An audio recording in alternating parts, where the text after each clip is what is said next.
సంగారెడ్డిలో MNR medical college ఆసుపత్రి వద్ద ఉద్రిక్తత నెలకొంది. చికిత్స పొందుతూ సంతోష్ అనే వ్యక్తి మృతి చెందాడు.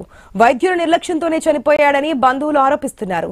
20 ఏళ్లుగా ఎంఎన్ఆర్ ఆసుపత్రిలోనే సంతోష్ పనిచేస్తున్నాడు. ఇటీవల రోడ్డు ప్రమాదంలో గాయపడ్డాడు. తొలుత ప్రభుత్వ ఆసుపత్రిలో చేర్పించారు. తామే చికిత్స చేస్తామని ఎంఎన్ఆర్ యాజమాన్యం అక్కడి నుంచి తీసుకొచ్చిందని సంతోష్ కుటుంబ సభ్యులు తెలిపారు. తమకు న్యాయం చేయాలని బాధిత కుటుంబం డిమాండ్ చేస్తోంది. దీనికి సంబంధించి అప్డేట్స్ మా ప్రతినిధి కాంతి ద్వారా తెలుసుకుందాం. కాంతి, సంగారెడ్డి శివార్లో ఉన్న ఎంఎన్ఆర్ మెడికల్ కాలేజ్ వద్ద ఉద్రిక్త పరిస్థితి నెలకొంది. అయితే ఇదే ఆసుపత్రిలో గత 20 సంవత్సరాలుగా సంతోష్ అనే వ్యక్తి విధులు నిర్వర్తిస్తున్నాడు.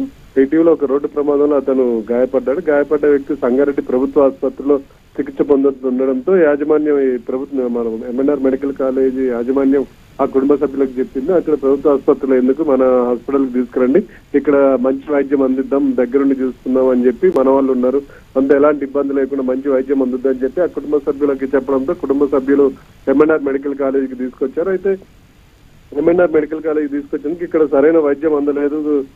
దీంతో సంతోష్ చనిపోయాడు. ఇది కేవలం ఈ ఎంఎన్ఆర్ మెడికల్ కాలేజీలో సరైన వైద్యం అందకపోవడం వల్లనే సంతోష్ చనిపోయాడని ఆయన కుటుంబ సభ్యులు బంధువులు ఆరోపిస్తున్నారు. దీంతో తమకు న్యాయం చేయాలంటూ మెడికల్ కాలేజీ ముందల ఆందోళనకు దిగారు. ఈ విషయం సమాచారం అందుకున్న పోలీసులు పెద్ద ఎత్తున ఇక్కడికి తరలి వచ్చారు.